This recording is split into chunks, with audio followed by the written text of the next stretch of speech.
This video is sponsored by DJ The Lazy Gamer and Crimson Manifesto.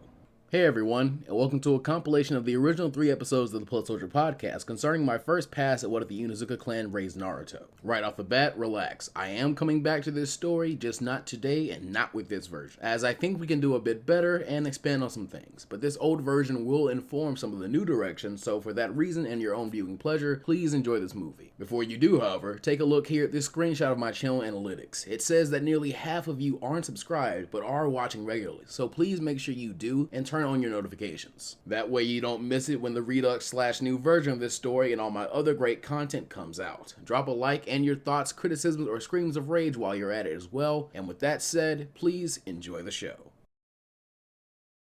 Hey, what is up, Poster Fam? Welcome to podcast number 18. Hashtag Poster Fam shoutouts to Tom Gar, Joseph Andrews, Doko, Cam Worley, Comic Sans, Doug, and Ox Nagadaba once again for sending over gameplay for today's podcast. We actually had a conversation about this that I found really interesting, and I want to hear what some of your opinions were. Would you guys like a Clash of Ninja 3 with maybe characters all the way up to Boruto and some good balancing? Or would you rather see a Naruto Fighter Z type of game with a similar engine to the original Fighter Z and just have it balanced really well, kind of how Fighter Z is? I know Fighter Z does have a tier list, but still. I'm very curious what you guys prefer. Before we get started, I just want to announce a few things here at the beginning. Number one, I have started a second channel called Beyond Plus Ultraman. A lot of you enjoyed hearing me read Better Left Unsaid in the last episode of the Plus Soldier podcast, so I decided I would do an entire reading of the story on that second channel so it doesn't interrupt the regular upload schedule on this channel. So if you haven't heard it yet, go and check out the first episode of Better Left Unsaid being read by me, and then go and check out and subscribe to Beyond Plus Ultraman and catch Chapter 2 and Chapter 3 now of the story being read there. And I'm sure this will not be the only thing I do on Beyond Plus Ultraman. That's kind of why I call it Beyond Plus Ultraman. I'm probably going to be doing a lot of really weird, wacky things on that channel just because it's supposed to be my kind of variety hour channel. If you've seen Cosmo Variety Hour, you know he's not a YouTuber who does one kind of, set amount of content in this one genre. He does a lot of things. That's kind of what I want. That's kind of what I want that channel to be, and that's definitely why I'm the direction I'm going to take it in. Also, I want to remind you guys of how to get your what ifs done in podcast form, because a lot of you are new or just don't know yet. On the latest podcast episode, comment using hashtag #PlusUltraFam. I will have the correct spelling of the tag on screen right now as I'm speaking. It's got to be spelled this way or else I can't see them because I use the search function to speed this up when I'm actually looking for the what if suggestions. Also, I've decided to start reading the interesting comments and questions again, since I think I can kind of make the podcast longer, and a lot of you guys have begun to really become fans of the podcast, and you'll come watch it now, so I know I can give you guys maybe a 30-35 minute podcast, so I don't mind reading really long, drawn out, interesting comments and questions again. So please go ahead and ask them. I really want to hear this stuff, because you guys have had some really cool things to say, some really good suggestions, some really cool criticism. I want to hear that stuff more and more and kind of respond to it live on the podcast in a way, or the next podcast, so you guys can hear your ideas and responses kind of, shot back at you. And finally, getting to our what if for the day. You've seen the thumbnail and read the title, and a lot of you remember that we've actually touched on this idea before in podcast number 4. I ended it off extremely early in that podcast because I was still developing the podcast format, but today I'm picking it right back up. What we'll be doing though is changing a lot of things and starting from the beginning of the story so it makes a little more sense and it's a little more cohesive as a narrative. So, the entirety of this timeline takes place the same as in canon until we get to the point where Kushina Uzumaki joins Minato's class and the Ninja Academy. I did the math, and Sumei Inuzuka is 36 in her first appearance in the story, meaning 12 to 13 years ago, she's either 23 or 24, which is right around the same age as Kushina when she dies. This leads me to think that the two would have been in the same class, and so could have been friends. If they were not, we'll just say that in this timeline they were. Running off that idea, I'm going to say that through small natural changes in this timeline, Kushina and Sumei become friends, just as Mikoto and Kushina become really good friends, and they're really bonding, especially when Kushina gets pregnant with her first child and comes to Sumei for advice since she'd already had her daughter Hana a while ago. This makes the two bond a lot more, and Sumei had already been pregnant again with her second child if I'm doing the math for Kiba's and Naruto's conceptions correctly. I know Naruto's birthday is somewhere in October, and Kiba's is apparently really early in July, so somewhere in there you gotta subtract 9 months and do the math that I just don't want to do. Someone will definitely correct me if I didn't get it right though. Sadly, we know what becomes of Kushina and Minato, but here, Sumei is much more heavily impacted by this and this kind of loss of her friend, and would definitely be very anxious to go to the meeting that's going to decide what they're going to do with their new Jinchuriki. Now, Sumei is very outspoken, so I see her very openly laying her claim to Naruto and saying that as Kushina Uzumaki's friend, I think that I would be the best person to take the boy, not just out of a maternal sense, but also out of a military sense, because me and my clan have the best means to kind of raise the Jinchuriki of the canine-tailed beast. The Nine Tails is a nine-tailed fox. Foxes are canines. We know the canine mind very well. He would be best coming with us. Now, clan heads who understand the value of Naruto growing up with love in his heart are definitely going to be for this idea of him coming up with the Inuzukas, but at the same time, apparently there is a rule that no one clan can control a Jinchuriki. But as I argued in the original draft of this timeline, Sumei could argue that, again, as the Ninetales is just an overgrown dog, really and truly, her clan is going to be the best to kind of teach Naruto how to master it, how to dominate it. They're not of the idea that you have to befriend the tailed beast. They're of the idea that you need to dominate them and bend them to your will. So with Sumei giving a very convincing argument and having the backing of a few of the clan heads, she will be awarded custody over Naruto Uzumaki. But there are going to be a few stipulations. First, the Inuzukas will raise Naruto, but his last name must remain Uzumaki to protect him from Minato's enemies, and symbolically, it just makes it seem like he isn't completely under the control of the Inuzuka clan. He isn't 100% just homogenous with this other clan. There would also have to be an Anbu placed in the home to monitor the family at all times. This Anbu would likely be Kakashi, handpicked by the third to monitor the family, and this will come into play later. It doesn't have to just be Kakashi, but it has to be someone who the third Hokage will definitely trust to be around them and not one of Danzo's spies. Also, just out of protection for the village, and since you'll be in charge of a Jinchuriki, Sumei must become a fully fledged Jonin to receive full custody. The dog woman agrees to this, and the deal is struck. Now, just to touch on the idea, Sumei in canon is almost a Jonin already. She's a Tokubetsu, I think that's how you pronounce it. It's one of those, but it's the same rank that Anko is, I believe, to where you're not necessarily a Jonin, but you're pretty close too. She just has to get a second change in chakra nature, and she should be able to do that pretty easily. Kiba's nature affinity is Earth, and I'm guessing that Sumei shares something with that, so let's just say that she also develops a fire nature, and after doing that and a little bit of training, she will be allowed to become a Jonin.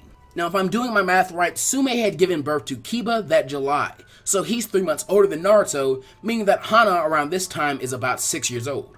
With Sumei having to train and work to provide for 3 hungry children and a bunch of dogs, I'm sure Hana would have to pick up the slack a lot and take care of her little brothers, and Sumei would likely force Kakashi, who is always nearby, to also help when it's appropriate. He really shouldn't be doing this, he shouldn't be involved in the family, but Sumei is probably going to be a very demanding person by the way that she's kind of characterized when we do see her, and by the way that Kiba speaks about her when she's actually not on screen. I think this family is going to be extremely close and cozy really easily. This is a weird thing to add in, and I say it only because it is a factor that will result in a deeper bond for this family and between Naruto and Sumei, but as Kiba would still be nursing, this means that Sumei would be able to breastfeed Naruto as well, which is a natural bonding activity between mother and child. I'm not saying that for any other reason than just it would be something that bonds these two together as mother and child, even though it's not by blood. So this means that Naruto is going to grow up viewing Sumei as his mom, even though it is extremely clear that he is adopted. Nobody else in this family looks like you, dude. There's no way you can grow up and think, oh yeah, we're definitely, of the same bloodline. No way. This also means that Kiba grows up with Naruto as his brother. Point blank, he'd be too young to ever remember a time when Naruto wasn't there as his little brother. Hana would have to mature very quickly and comes to love both her little brothers, even though she feels like her own childhood is being squandered a bit for them. But once Sumei is a Jonin, this can definitely calm down a bit, and I'm sure that Sumei can focus on living her own life and kind of let Hana, relax and be a child as well. That way she doesn't have to grow up way too quick. We'll skip ahead about 4 years to see the family dynamics, and at this point I see Naruto and Kiba as really playful and somewhat mischievous brothers, who pull small pranks together, not for attention, but just for the fun of pulling pranks on people, just cause they're young kids, that's what they're gonna do. I also think that in this timeline, Kiba is Naruto's brother, so he's willing to defend Naruto anytime, other kids or maybe other people say or do negative things around him. Kiba's going to be very, very protective of his little brother. He's not going to let the village kind of discriminate against him because he sees that as wrong, and because he doesn't know that Naruto has the Nine Tails, he doesn't understand why it's even happening. Even if they do ask their mom, she can't tell them why. It's still an S-rank secret. So he just thinks they're just being mean to Naruto for no other reason. And it's really, really messed up to him, and it's going to really make him very mad. And because of this, I'm sure that Kiba gets to argue and probably maybe fight some of the kids who try and bully and not really deal with Naruto. This also means that a lot of these kids have to deal with seeing Kiba as a perfectly functional, alright person who is around Naruto at all times, and he's okay. There's nothing wrong with him. So they're going to have to go back and question their parents and ask, hey, why is he able to hang out with him? And some would probably just brush Kiba off, but I'm sure this is going to kind of change their perspective of a few people in the village. But I think at most, 2 kids reveal themselves to want to be friends with both Kiba and Naruto, especially seeing Kiba is just fine around his brother, and that they're both pretty playful, pretty fun people to be around. Shikamaru and Choji. At least for them, the boys are fun to be around. So Naruto grows up in a loving family and has at least 2 real friends outside that family. Now, as for his personality, I do think he adopts a similar alpha male mentality to Kiba's, but his natural gentle and heroic nature makes him a much more toned down version of that. The closest idea I could really think about it would be kind of like Kirishima off My Hero Academia. Kirishima is really about being manly and he wants to be a top dog, but he's nowhere near as Bakugo-like about it. He's not digging and scratching and trying to step on other people. He wants to get stronger, and he's gonna get stronger just because he's a really nice, likable dude. So in this timeline, I see Naruto being a lot different than his canon self. He does still kind of have that alpha male mentality, and he is even more cocky and brash than the canon self because Kiba and Sumei will be amplifying those aspects of his personality. But I see him still being somewhat friendly and agreeable when he's not mad or angry. Meanwhile, Kiba is even more cocky and insufferable because he's a big brother in this timeline and not just somebody's little brother. Now, because Naruto is being raised by a clan in this timeline, I don't think he enters the academy until Kiba does, meaning he also starts training around that time as well. I do think that because he's a reincarnation of Ashura, Naruto does have to struggle a lot with small little things, but with a mom like Sumei, he's going to get more than enough encouragement to try his hardest, even when stuff he isn't really good at is giving him a really hard time. And beyond that, he has his mom and Hana to help him out with his shortcomings. So because of this, Naruto and Hinata's initial meeting is still going to take place, but Naruto is actually able to win the fight. He can't make a good clone, but as Kiba is one of the biggest and strongest kids in his class, so is this version of Naruto, who's been eating the same foods that Kiba has and doing the same workouts that Kiba has as a kid, so he's a powerful little kid. Actually, this kid Naruto and Kid Kiba would probably be even stronger than the Kid Kiba from the canon timeline because they have a training partner and they have really good nutrition and, a rivalry going there. So even though Naruto's going to take a beating himself, he thankfully has a cast iron chin and knows if he runs home with his tail between his legs, his mother is going to be a much worse opponent for him to fight. So Naruto goes on to save Hinata, who develops an even bigger admiration for the boy, and that red scarf becomes a lot more important to her in this timeline. She's also going to be a lot more gung-ho about training. Not only is Naruto a screw-up, but Naruto's a pretty strong screw-up. He can't make a clone, but he can sure enough dish out punishment when he wants to. So when he's finally at the age to enter the academy, I think Sumei, as much as it pains her, decides to grow a pair and tell her adopted child of his secret. Didn't get wiser to tell him now that he's mature enough to study to be a soldier than later on. She'd probably also not like the idea of kind of pussyfooting around the subject. She wants Naruto and her to be 100% honest with each other at all times because Sumei just strikes me as that type of person and definitely that type of mother. I'm also sure that she would really make sure that he knows he can't go around just telling people this secret. He has to keep this in lock and key. So a few days later, under the watch of the third Hokage, Kakashi, and a few Anbu, Naruto is given instructions on how to meditate and try and get in contact with his tenant. His natural rambunctiousness makes it a lot harder for him to just sit down and be still, but I'm sure that a few choice words from his mother would make him shape right up and be serious. After a while, contact is made, and Naruto nearly wets himself seeing the Nine Tails for this first time at a much younger age than he does in canon. But thankfully, his life with the Inuzukas has taught him about canine psychology and how he should deal with the fox. Naruto puts on a huge act of being the top dog, and this being his body, which the Nine Tails is simply renting, which means he needs to pay rent. But unsurprisingly, none of this actually really works. The Nine Tails just growls and tells him to bug off. Thinking of nothing else, Naruto tries one last-ditch effort that he knows the canine mind just cannot resist and will give him full dominant control over the Nine Tails. He yanks down his trousers and begins to mark his territory. The Ninetales is disgusted and angered, and when getting the answer of what the kid is trying to do, Naruto claims that he is claiming his own territory, which actually gets a genuine laugh of the Ninetales at this really idiotic display of just childishness. The kid is interesting at the very least, so with a small eye roll, the fox declares that he would at the very least keep the boy alive and give him a tiny amount of power when he truly does need it. Naruto wakes up and relays this message to his caretakers, who are very proud of him. Around the same time, Kiba and Shikamaru are introduced to each other. Sumei tries to do the same for Naruto with a puppy of his own, from the same litter. This doesn't work as the dog seems unable to form a true bond like what Kiba and Shikamaru and the other members of the clan have because of the Ninetales. It's a similar situation to why Fukasaku couldn't gather nature energy for Naruto. While Sumei is trying to figure out what the problem is, Kakashi chimes in with a similar hypothesis to what Fukasaku gave and explains that Naruto likely can't bond with his own ninja hound. But as he's very good at thinking of things very outside the box, I think he'd come up with a very somewhat convoluted idea that I've just thought of. Per the idea of Kakashi, Sumei has a litter of puppies bred and has Naruto come to the mother of this litter and try to bond with her by channeling small amounts of his chakra into her and, by association, her forming children. This could possibly be harmful for the mother, and so she has to be monitored, but the small amount of chakra isn't hurting her immediately, just unnerving her at most because it does have kind of remnants of the Ninetales chakra within it. A few months later, and tragedy pretty much strikes. Naruto's chakra has had a negative effect on the litter. Most of the puppies are not surviving through birth, and as heartbreaking as that is, that's just the reality of the situation.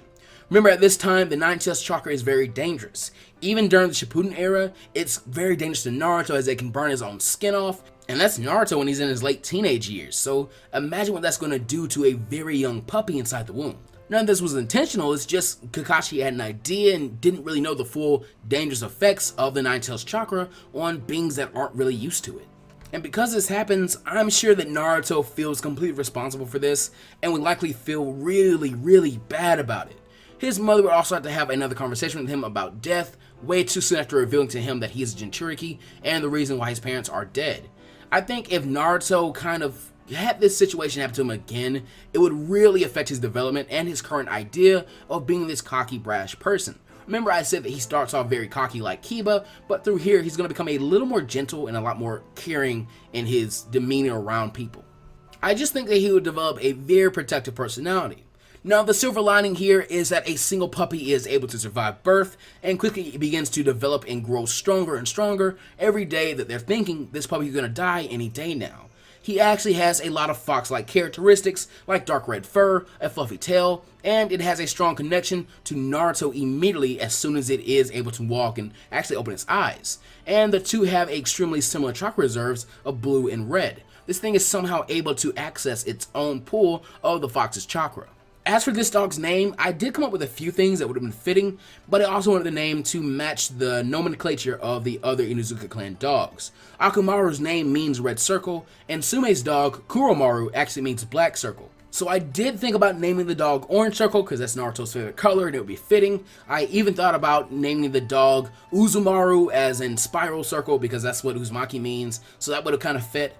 But I ultimately decided on going with the name Nozomaru, which I believe is supposed to mean Circle of Hope or Hope Circle, signifying Naruto's hope for a brighter future alongside his puppy who lived when his siblings died. This will make the two have a very deep emotional bond with each other as they both lost something very dear to them in their birth.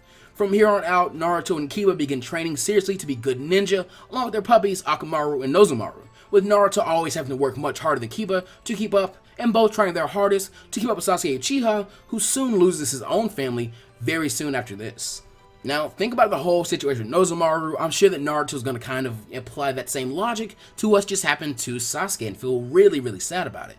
So, after that happens, I could honestly see Naruto reaching out to try and be friends with him, but Sasuke can't accept that. Naruto, though adopted, is still around a loving family environment, and he has not lost it. It is still there from him. Every time he goes home, his mother will be there, his brother will be there, and his sister will be there. He's gonna always have the love of a family member, and Sasuke just can't relate to him anymore. So he's gonna reject Naruto, and that's gonna really hurt and anger Naruto on multiple levels. On one level, the comparative suffering is going to piss him off just because anytime you compare your suffering with somebody else's, it's going to make them very mad. But also, the rejection as a whole is very infuriating. This ends up resulting in a super heated rivalry between these two, to where I would say that Naruto and Sasuke, not just, small jabs and, digs at each other, they actually do hate each other. This is true, visceral, I can't be in the same room with this person, hate towards each other. And by association, Kiba is also hated. And the three quickly begin to be known as, not really the big three, but they're always kind of competing with each other. This is known far and throughout the school during their actual training days.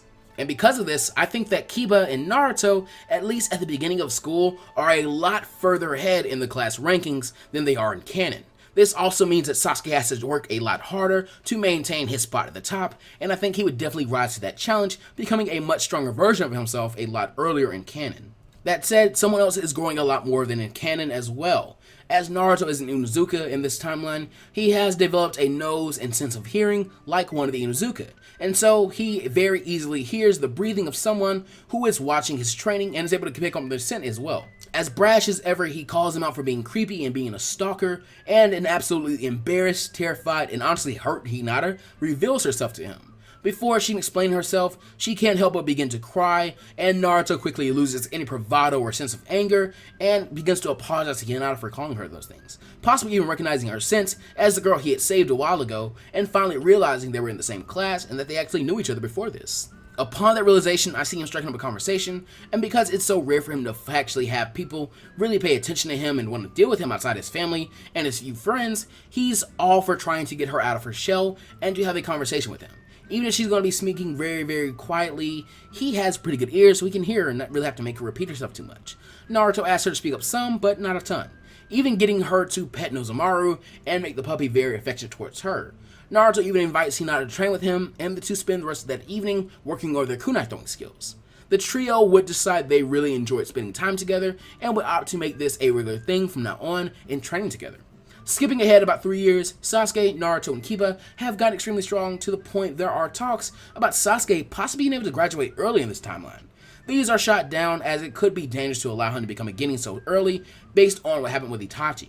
Sadly, Naruto's grades are beginning to slip hard because of his chakra control. As things like the clone jutsu and the substitution jutsu are being introduced to the class, Naruto's not picking up on this. Outside of his taijutsu and his ninja weapon use, Naruto has really no talent, and the only reason he's good at those things is because he's put a lot of work in with his mom and his sister after school when he doesn't really have to be training. Kiba also trains some, but remember, he's still very cocky and brash, and even his mom says that he should have taken his training a lot more seriously as a kid. I can see him training more than he did in canon, but not so much to where he's going to get a lot stronger than he really was. Thankfully, Naruto actually can do the transformations pretty well. He does still come with the sexy jutsu because it would still be pretty effective against people like Iruka and possibly even Kiba. We've never really seen too much perviness from Kiba, but I could definitely see him being one. But I'm sure if his mother finds out about this technique, he is in the doghouse. Strangely, Nozomaru also has some issues with chakra control, as he has a large abundance of his own chakra. Back at home, Sumei and Hana try to help Naruto by teaching him some small chakra control exercises, like sticking a leaf to his head, on other places of his body, and drastically, maybe even the tree walking exercise. I believe if Kiba saw this, he would also want to learn it, and so the two may learn it a lot earlier, but even after this, I don't think that Naruto will be able to make his own clone. Finally, Sumei realizes the thing that a lot of people realize later on in the series, which is that Naruto literally has so much chakra, he just can't fine-tune it enough to get that small amount to make clones. There's just no reason to try and get him to learn the normal clone jutsu. I think she would debate whether she should teach him the shadow clone technique or not, and because of the difficulty and responsibility the technique calls for, she decides to hold off on it for now and push him to keep training harder and harder with his chakra control exercises. So more of the leaf exercises and, tree climbing, things like that, he's going to be doing a lot more of now. But because of this, I'm going to say that Naruto is pushed into the dead last spot. Because of the rivalry between the Inuzuka brothers and Sasuke, most, if not all, the members of the class have gotten stronger due to their influence, so Naruto is at the bottom of the pack once again. The last few years in the academy pass, and Sumei indeed ends up having to teach her son the Shadow Clone Jutsu just so he can pass. It's not something she wants to do because it would be a very high level technique for him to learn so early on, and he and Kiba already have really big heads, so it's not something she's really too gung-ho to do, which is why she waits so long to do so. This means that Naruto passes with his entire class and likely goes to celebrate with his family, as well as the Inoshika families, as well as Hinata if she's allowed to attend this. Meanwhile, a Chunin named Mizuki is able to convince a random student who fails to try and steal the scroll of sealing. This child is easily caught and wrapped to Mizuki, who quickly flees the village, becoming a missing nin because of this, and like in the filler, hoping to seek out Orochimaru for sanctuary. A while passes and orientation and team assignment come. As in canon, a much stronger Sasuke is named the Rookie of the Year. Naruto was never able to climb out of the dead last spot in time, and Hinata in this timeline, through being inspired and training with a stronger Naruto, has become the top kunoichi. Naruto honestly shouldn't have been placed on this team because he is much stronger than a true dead last, but his Jinchuriki status means that Kakashi needs to be his sensei regardless to deal with the fox if anything goes wrong with it, and he has to train Sasuke as well, so it's just inescapable for these two to not be on the same team with each other. Meanwhile, a much stronger Kiba is placed on Team 8 with Shino Aburame and Sakura Haruno. This team is meant to be a tracking team, and even though Sakura doesn't have too much real prospects in doing any tracking, she does have a lot of good chakra control and could maybe learn to do something with that, and her genjutsu skill can also grow from here. There is a very big debate on who is actually going to lead this team. Even though giving the team Kurenai as a sensei would really help out Sakura and her genjutsu needs, the tracking aspects of the team won't really be that well, nurtured as they could be if another tracking ninja had led this team. And in this timeline, remember, a really strong tracking ninja has become even stronger and has actually become a Jonin. So in this timeline, it is ultimately decided that Sumei Inuzuka will lead Team 8. It's somewhat unprofessional to have family members serve as teachers, but on a mission where you need multiple Inuzukas, they might have to work with each other anyway, so it will make sense to get them used to that either way. And beyond that, she's likely the best teacher for a tracking team overall, and could help with combat expertise since she's a lot stronger here. Shikacho must be maintained, but all three members are a bit stronger because of Naruto, Kiba, and Sasuke's influence on them. I went over how the bell test would go in podcast number 4 when I originally touched on this idea. Naruto, Nozomaru, and Hinata are fully willing to work together and take on Kakashi, who has a lot of trouble holding back on them and has a few really close calls against them. Sasuke is a lot stronger and is just as successful as in canon, and actually ends up being tied to a tree with no lunch as Kakashi spells out that teamwork is the name of the game, even scolding Naruto and Hinata for not trying to actually get Sasuke to work with him in the first place, and basically trying to form a two-main team by just getting the bells themselves and not even trying to deal with Sasuke. This means that really no one was in the right, and even though Naruto truly does hate Sasuke here, I think that he does have the maturity to kind of get over that for the sake of making sure his team passes. This isn't just his life, this is also Hinata's life as well, so he can't just throw that away because he doesn't want to work with Sasuke. So when Kakashi leaves, Naruto gives him part of his lunch and claims that if one member of the pack is too weak, then he will drag the entire family down. So like in canon, Kakashi reappears and passes his team, very excited that they were able to get over their own hatred for each other. From here, the teams begin doing their D-rank missions in the following days. Now, both Kiba and Naruto quickly grow very sick of this and tell their mother over dinner one night that they both want to go on a C-rank mission because doing all this kind of chore work is really boring. Sumei, though, realizes the need for D-rank missions and the need for getting them some groundwork as these kids have never really had true combat experience, and she doesn't really want them out in the field just yet. So she commands her boys to be patient, even going so far as to find Kakashi and tell him to stick to D ranks for at least another month because she just isn't ready for the boys to be in the field yet. You could argue that Kakashi would want to lead his squad his way and would tell her to kind of, bug off, but I think since he spent a lot of time around Sumei when he was watching over Naruto with her, he's gonna likely trust her, judgment and really respect her in this timeline. So for now, D ranks and trying to repair the rift between Sasuke and Naruto become his top priority. Because of this, a different team is deployed to protect Tazuna to the Land of Waves, while back at the Leaf, Kakashi begins giving his team a lot of teamwork exercises.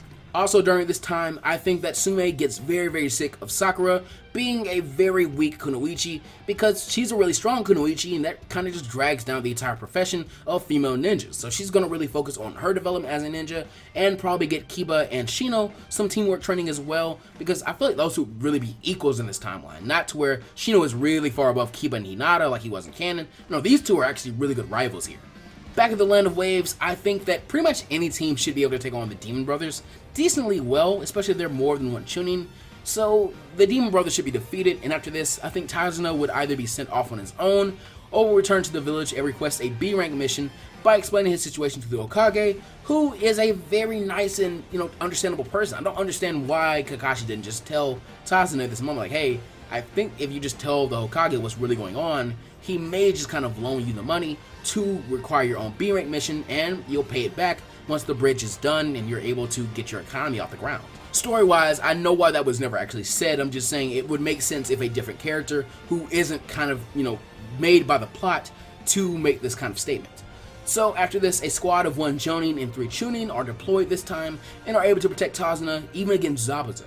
Haku would likely still step in, and this time, as their opponents are much more dangerous, being 3 other Chunin, the duo decide to cut their losses on this job and go to kill Gato and his, 2 samurai thugs and take whatever they can before leaving the area.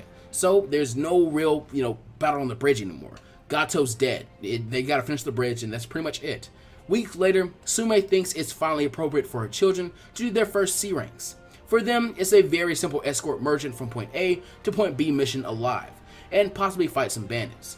This mission will be easy enough for both squads, but I can see all 3 beginning of either squad possibly getting their first true kills in this timeline, which is just a growing part of being a ninja. We'd also get to see Sumei kind of counseling her team and Kakashi kind of counseling his team after they've done this, and that's always a really cool thing I love to see in fanfiction that do that.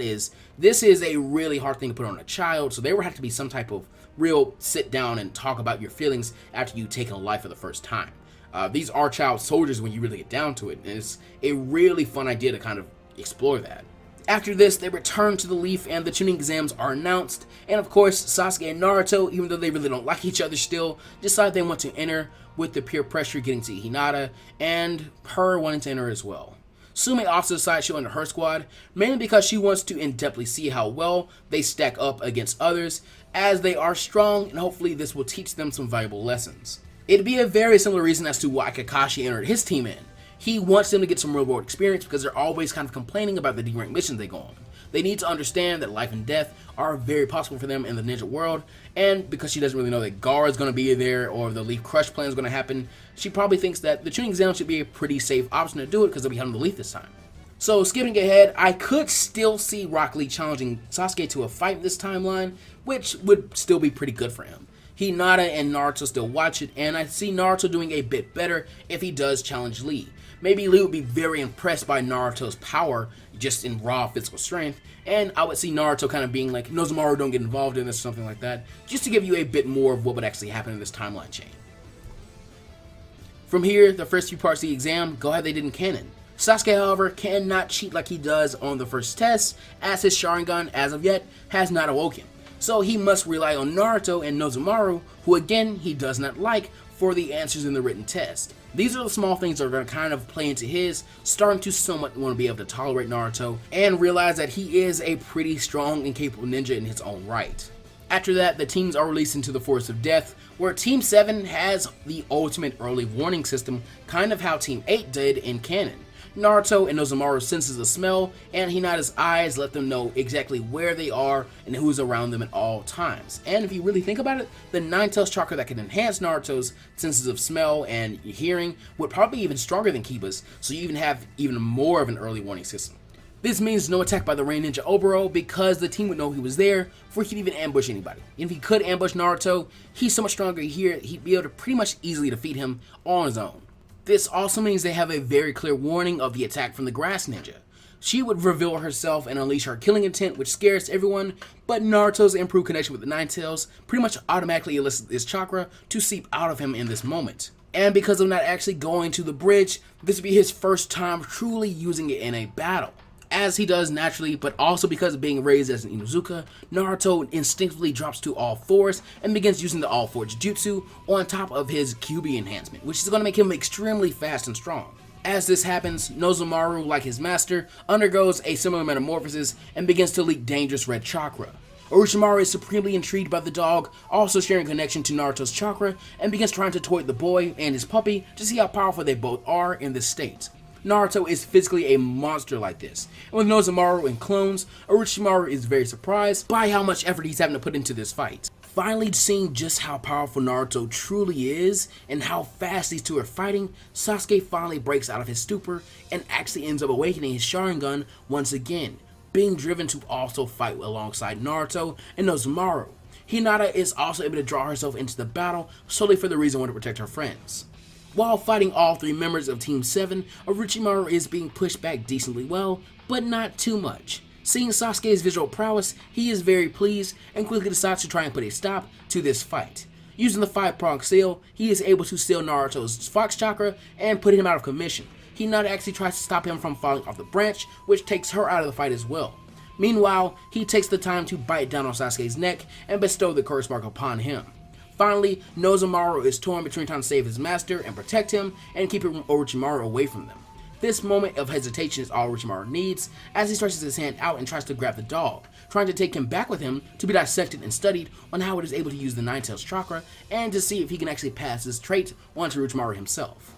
Now angered at having his master injured while he has to fight Orochimaru, Nozomaru begins to fight a lot harder than he was before. Much more of the Nine-Tails chakra than Nozu has ever really felt begins to leak out of him, as his skin and fur begins burning away, being replaced by flowing malevolent chakra, much like Naruto's Four-Tail state. Orochimaru finally gets his hands on the dog and begins drawing him back towards him while still studying his new transformation. The dog then kicks him in the stomach, sending him shooting back through a few trees as Nozomaru reveals that his connection to the Nine-Tails is a lot stronger than anyone thought, as he actually speaks in a voice that sounds scarily like that of the Nine-Tails, and angrily growls that this worm would dare harm his master. Orochimaru is really shocked by this, but even more so as Nozomaru begins to form a huge ball of condensed chakra in front of it before actually swallowing this and preparing for the chakra gun attack. As he is already growing pretty tired and this body isn't the newest, Orochimaru decides to dip out instead of trying to block it with the Rashomon gates. Nozomaru then fires off his chakra gun and it actually takes out a huge chunk of the forest with it. When this is done, the dog passes out in a very injured state, nearly hairless and in critical condition. Hinata is left to try and get her 3 teammates to safety, though she is confused and overwhelmed by all of this. Team Dosu decides to attack her, and unlike Sakura, she is able to put up an amazing fight. But thankfully, she really doesn't have to for long. Kiba, who is stronger in this timeline, remember, has smelled his brother and Nozomaru's blood and would definitely have noticed the huge explosion from Nozomaru's chakra gun and would have come running to make sure they were alright, and once seeing that they are unconscious while their teammate tries to protect them, instantly joins the fray, along with maybe Rock Lee as well. At the same time, Sasuke wakes up using his curse mark and begins wreaking havoc on everyone. Thankfully, they are able to calm him down, and Dosu leaves his team scroll before they get killed by this overwhelming force. Naruto finally wakes up and sees the condition that Nozomaru is in. Angry and afraid, he picks up the scroll and tells his team to come along as he races towards the tower at extremely high speeds. Once there, he pushes past the proctors around him and finds Sumei by her scent. He gets to her, holding his bloody puppy, and the mother goes off to try and get the puppy to Hana for medical attention. But Poster Fam, I'll be leaving the story here for right now. I think I'm going to randomize the actual fights in the Chunin exams, so that's going to take some time to actually write the next few sections, and I really do want to dive more into this story. So the next time we do a Naruto What If on the podcast, it'll likely be this one. So if you guys have Naruto What Ifs, be sure to actually suggest them, and be aware that I might be doing this one again, so be willing to suggest them more than once. I'll probably do the next part of this, kind of like how I did the What If Sasuke Uchiha Was a Girl What If, where it's a lot longer and more in depth, so you can get a lot more of the story there, because I really do like this idea. I love this concept actually. Though I know it can get a bit fictional, the whole thing with Nozomaru, I really do want to explore that more because I think this would be kind of a cool thing to do if Naruto had a ninja hound with him. Could it actually have a connection to the Nine-Tails in itself? Could it being a canine and the Nine-Tails being a canine give it a stronger connection? Could this connection be kind of overwhelmed? Could it be synchronized in a way? There's a lot of cool things that can happen with this. So be sure to leave your own ideas in the comment section using hashtag #PlusUltraFam. And as always, take care of yourselves and go beyond plus ultra. I'll see you guys next time.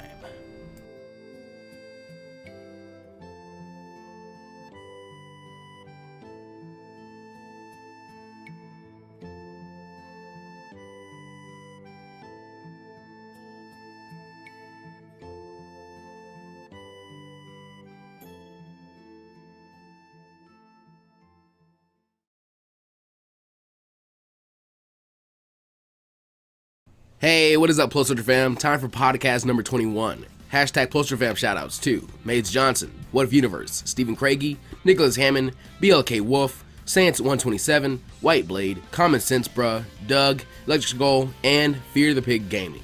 We've got a lot to go over with this podcast, so unfortunately we won't be doing any interesting comments on this one, but the next one we definitely will. And as always with the podcast, no recap due to time constraints. Sumei Inuzuka is able to reach her daughter Hana Inuzuka just in time, where the two then rush Nozomaru into surgery. While scanning the dog via medical ninjutsu, she finds that not only is there damage to his skin and fur on the outside, but his internal organs were actually suffering from chakra burns themselves. Hearing this, Sumei is torn, as she has a duty to get back to the exams if her team shows up, and so creates a single shadow clone to be dispelled if Hana had any updates before leaving. Staying focused, Hana is shocked as she's never seen this kind of damage on a dog, and does her best to try and repair the burns as best as she can. Thankfully, the damage was within Hana's range of healing. After nearly 6 hours of work, she sighs in exhaustion and announces to the clone of her mother that Nozomaru is no longer in critical state, but he won't be awake for a few days, and he should won't be up and in fighting condition for even longer than that. Back in the exam arena, Sumei receives her clone's memories and sighs in relief before finding Naruto, who had been extremely quiet and sullen since he'd handed off his partner to Sumei. Currently, he was surrounded by his team, and once they caught up with them, her own team, including the hot-blooded Kiba, who was trying to interrogate answers about what happened in the forest from Naruto. Ordering Kiba to cool it, Sumei softens her tone a bit and squats down to look Naruto in the eyes. She then tells him that his puppy is going to live, getting the boy's eyes to finally come back to life, before he found his adopted mother's fist dragging through his hair in a noogie. His mother only showed the shortest amount of affection before getting serious and announcing to Naruto and the others that it seemed like the last of the teams had just now arrived. And furthermore, Naruto needed to understand that not only was Nozomaru out of commission, his recovery was going to take a while, meaning Naruto would be fighting on his own. I also think at this moment, Sune, based on what Naruto told her happening in the woods, would loosen his seal with her own 5-element seal.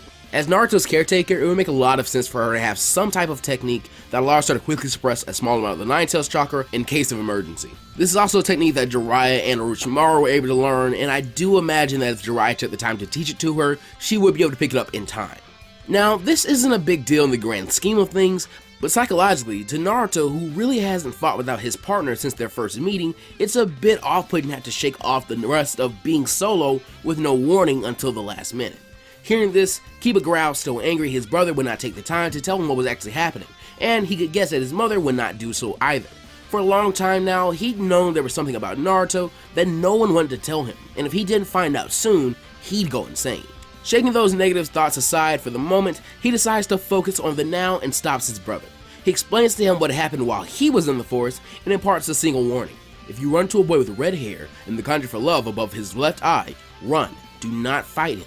Suna, moving into the next stage, the third Hokage and proctors would still inform the candidates of the need for the preliminaries, as there are still too many of them. This entire scene would go pretty close to the canon of the manga and anime that most people are used to, meaning that Kabuto still drops out to keep his cover, and this drops the number of participants from 21 to 20. Naruto also comes to a realization of why his mother stressed so hard that he would not have Nozomaru to fight by his side right now. And in the last part of this particular podcast What If, I said I want to take the time and actually randomize the matchups, whereas I don't usually do that with podcast What Ifs, and I actually did do so. But easy fights I'll be running through pretty quickly just to keep the narration shorter than it has to be. Hearing of the upcoming fights, Kiba shakes his negative thoughts aside for the moment as he decides to focus on the now and present. He stops his brother and his brother's team as well as his own. He explains to them what had happened to them while he was in the forest and imparts a single warning onto everyone. If you're matched up with the boy with red hair and the conjure for love above his left eye, do not fight him. Sumei and Naruto raise their eyes at this statement, but Sumei tells Naruto to consider what his brother is telling him. When I put the 20 names in a random matchup generator, we received Match 1, Tenten vs Choji, Match 2, Hinata vs Rock Lee, Match 3, Kankuro vs Yoroi, Match 4, Shino vs Gaara, Match 5, Misudi vs Dosu, Match 6, Kiba vs Zaku, Match 7, Shikamaru vs Sakura, Match 8, Neji vs Ken, Match 9, Naruto vs Temari, and Match 10, Sasuke vs Ino. Getting right into them, I'd say Match 1 is somewhat of a toss-up. My gut instinct is to give it to Tenten, who definitely has a speed advantage, experience advantage, and the advantage of fighting long range. But then I factor in her cockiness, which could lead her to underestimate the barbecue-motivated Choji, and I don't think that's good for her. I would also argue Tenten's weapons couldn't pierce the human boulder technique. If Tenten has the ability to sharpen her weapons with wind chakra, then sure, but basic weapons against the fast-moving attack on that dense ball won't be super effective. Because of this, Tenten will be forced into using the Twin Rising Dragons. I would imagine this attack has much more cutting power and power in general, but when you really break it down, it is just a finite stream of weapons. So I would imagine, in his human boulder form, Choji would either be able to avoid the brunt of the attack or tank most of the hits. While Tenten could use the wires on the weapons to attack again, I think at this point it'd be much too late. With their weapons scattered all around the ground, Choji begins rushing right towards her, still thinking about that barbecue. but I think that guy would step in to protect any of his students from serious injury, so I'll say this fight ends when Choji is about to run Tenten over when Guy appears in front of him, easily stopping his rolling. To give Tenten a bit of credit, it will be revealed that Choji is a tiny bit of a porcupine at the moment, with a few kunai and a few bladed weapons having stuck in his back very shallowly, so he doesn't come out of it unscathed, and technically, he never actually hit Tenten.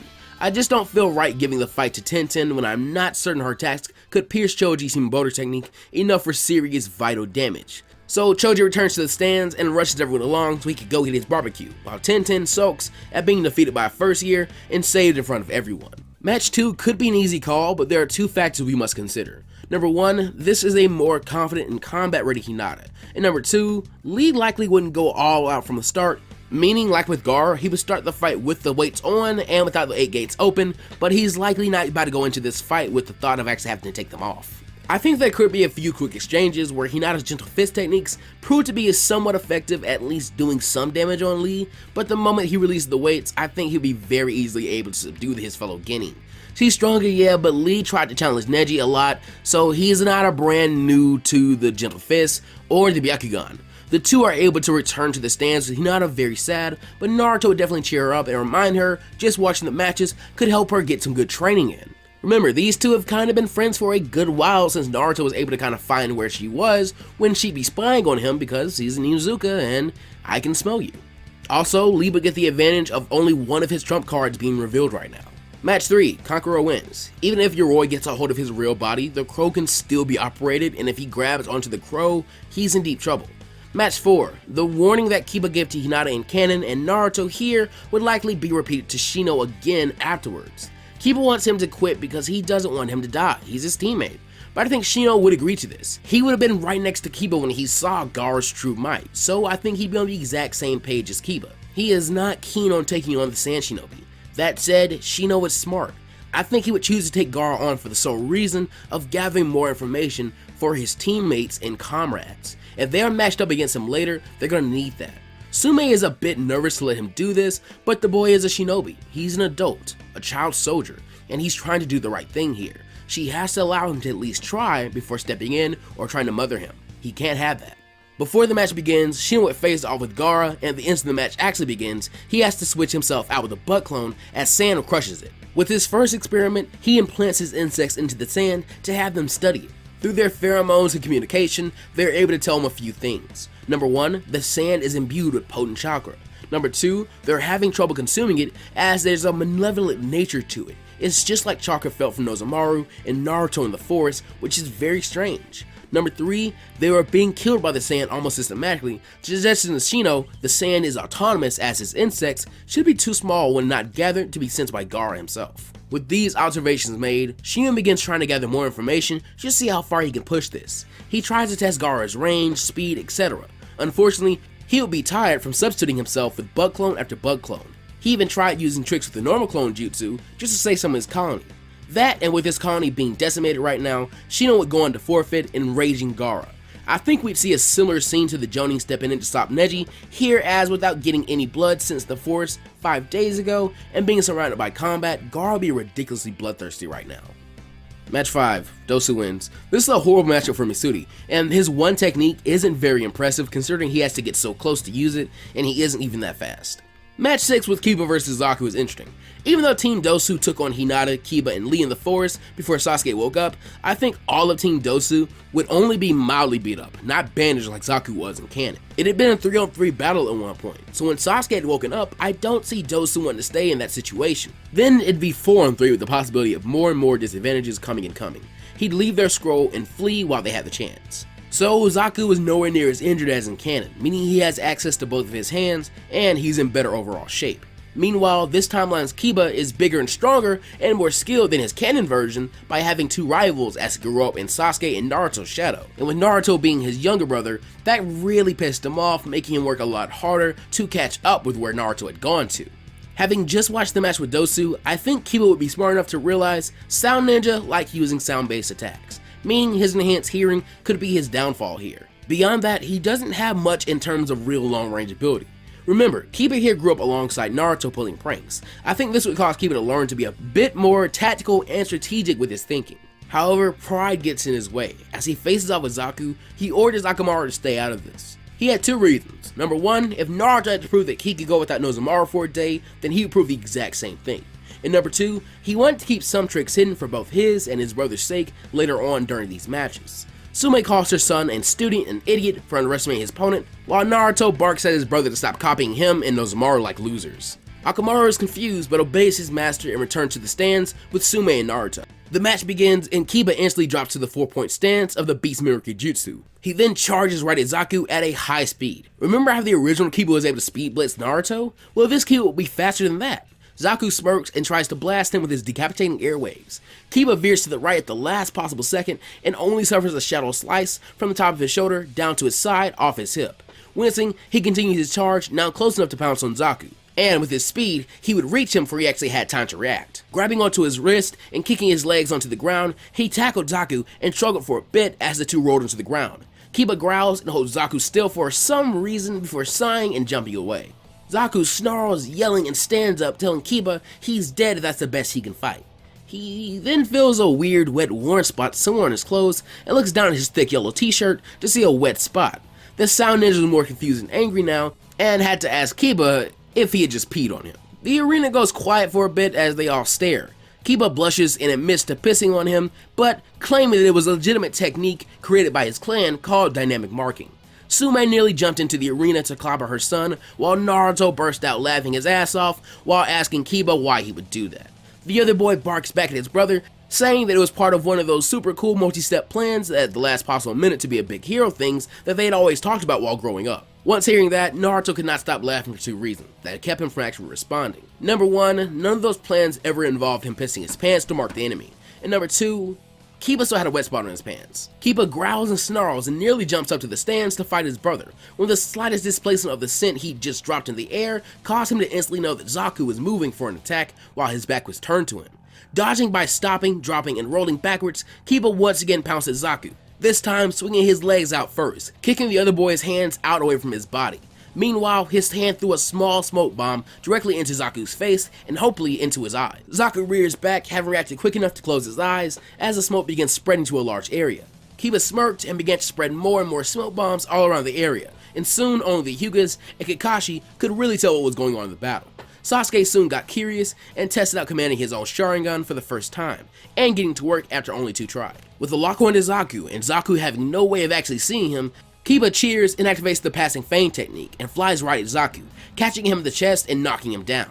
The other boy groans, completely confused as to how Kiba could actually see him. He then heard the Inuzuka's voice telling him that that's why he used the dynamic marking technique. Now he's got a permanent lock on Zaku due to nothing else in the room, smelling like a urinal. Zaku could hear Kiba landing on something far away, giving him away in the room. Jumping back to his feet, Zaku growls and points his hands where he last heard sound. He then blasts airwaves there, only to hear Kiba laugh from behind him and feel something hit him in the back of the head, knocking him over. Kiba admonishes that he only threw his sandals over there to throw him off. Zaku gets enraged and stands up, pointing his hands at where he remembered his so-called brother and mother had been. He yells at Kiba to stop playing with him or else he'd kill those idiots. Kiba, clouded by smoke, grew a vicious snarl on his face. While Zaku couldn't see that, he could definitely sense killing intent coming from Kiba, and its source was literally directly in front of him. In fact, a little too close. Before he could react, he felt Kiba grab his collar, and once again he flew into the passing fang while still holding onto Zaku, spinning him around at high speed. From there, he began to drag him around the arena, slamming him into every surface he could actually get him onto. With Kiba's high-speed spinning going all the way around the area, it was starting to dissipate the smoke that he had built up, and now everyone could see the battle. With Zaku barely able to hold on to the spinning Kiba, Kiba decides to tell him 2 things that he just didn't get. Number 1, in a battle where one sense of smell or hearing is the weapon, an Inuzuka will never be defeated. Thinking back to what he's seen of his mother teaching Naruto the tree walking exercise, Kiba stops his rampage by sticking his feet to the ceiling of the arena for the briefest of moments as what he just said registered for the nearly unconscious Zaku. The sound boy had one last trump card and pushed the last of his chakra to his hands to make the next burst 100% sound instead of air. If he can make a loud enough noise next to Kiba's sensitive ears, he could do some damage and free himself from his grasp. He does so, and simultaneously, Kiba, Sumei, and Naruto feel intense pain in their ears. Only the latter two recede on a much lower scale than Kiba's, whose eardrums instantly ruptured, causing his grip on Zaku to falter as he's passing out slowly, causing his passing fang to also slow down a bit, as it looked like he might be down for the count. But shocking Zaku, Kiba snarls back to consciousness, grabbing his collar once again and speeding up his technique even while having really no sense of equilibrium and with blood pouring out of his ears. The two slam into the ground with incredible force, with Zaku landing flat on his back and making the smallest of cracks in the floor from the force. Kiba lands on his feet next to him, already wobbling from his loss of hearing and balance. He can't hear himself, but he yells out, "And the other thing, don't you ever threaten my family!" And with that, Hayate awards Kiba the win, as the idiotic Inuzuka grinned up at his brother and team before he himself passed out. Medics soon arrive to take both away to the hospital. Sumei stops them to ask if his hearing is going to be forever damaged, and they rush her off to explain that if they don't leave now, then it would be. Most people would be pretty stunned by Kiba's performance. The Sound Ninja especially, having really not expected that kind of power for someone without a Kekkei Genkai, that was pretty shocking. Sasuke was also pretty unnerved. Remember, he had never gone to the Land of Waves in this timeline, and his first big battle was against Orochimaru in the Forest of Death, someone who he was more unprepared for than he was for Zabuza in canon, and someone who scared him more than Zabuza did in canon. Not to mention, in that battle, he saw Naruto and his dog unleash a similar kind of raw, unchecked power, and that unnerved him and upset him as well. How many people was he going to find out were stronger than him, or than he thought they were in a single day? Naruto felt very negative right now. Not only were two of his family members in the hospital currently, not to mention Hinata had not won her match as well, but this version of Naruto had become very sympathetic and somewhat protective ever since he'd killed Nozomaru's brothers and sisters by trying to impart his Nine-Tails chakra onto a litter of puppies. He looks down to see Akamaru still sitting where his master had told him to in the stands and being obedient. Naruto sighs and bends down to pick up his brother's puppy and runs off to catch up with the medics, convincing them to take the pup with them before rushing off back to the arena.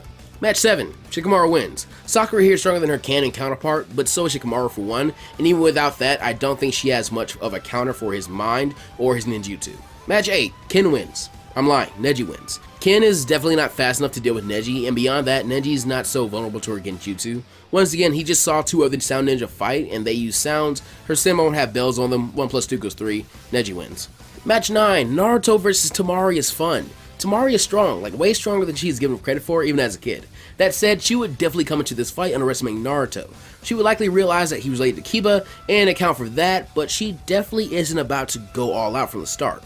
Meanwhile, Naruto isn't in the mood to hold back anymore. Like I just said, he's in a pretty negative headspace and he kinda wants to just get back to the hospital and just be with Nozomaru. As soon as the match starts, Temari brags telling Naruto to give up, and he actually mirrors the same suggestion, telling her that if she doesn't, then she's gonna get hurt. Since Naruto wasn't coming to her, she unravels her fan and is about to take a swipe at him. But the entire arena freezes as very dark malevolent chakra begins seeping out of Naruto, even more than what he just used inside the Forest of Death. Either Naruto's connection to the Nine-Tails had gotten stronger, or Sumei had loosened his seal way too much. As Naruto's canine teeth became extremely elongated and stuck out of his top lip, he actually rushed straight at Temari and punched right through her fan, denting the metal in to where the fan could no longer open. Having braced herself once he had charged at her, she used her fan to block, and seeing the huge dent that could have been her forehead, she decides to give up then and there. There was still an invasion to deal with, and this guy seemed a lot like Gaara, not to be trifled with. Yes, I know, I really do hate OP Naruto stories, and that's not really what I was trying to do with this scenario, but this version of Naruto is a lot stronger than the canon version of Naruto, and I couldn't find a great way for Temari to stay into this fight without it going on for much longer as I did in the original draft of this story. So, like it or not, that'll be how we end match 9.